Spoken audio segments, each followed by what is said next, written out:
Hey guys, welcome back to the WODdoc Project 365, episode 399.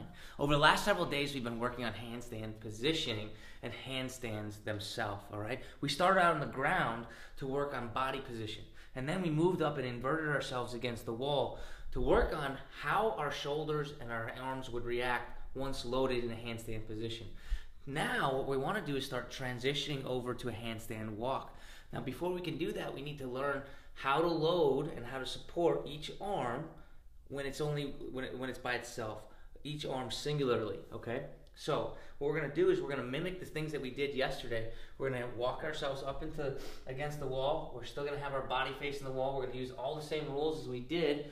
That means feet are pressing together, knees are pressing together, butt is nice and tight, tummy's nice and tight.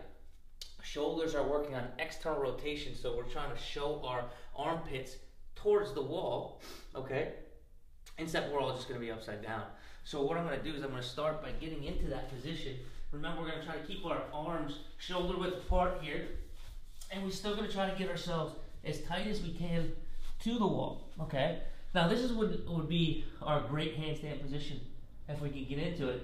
So from right here, what we wanna concentrate on is not allowing our elbows to bend out and away. We're gonna keep our elbows pressed away, and we're just gonna start a handstand wall facing march. Now what you're going to notice is that my body doesn't fall away from the wall and doesn't get into a position like this. This makes it very difficult to hold that position and at the same time applies more torque on my shoulder. So we're going to try to keep our body nice and tight, always pressing against the ground or our head away from the ceiling, away from the ground. Our elbows are going to be always trying to face in towards the wall, and we're going to practice loading one shoulder, one shoulder, one shoulder, one shoulder. This can start as little as just doing one on each arm and coming back down, and we can work up to as far as we want, minutes or numbers. Does that make sense?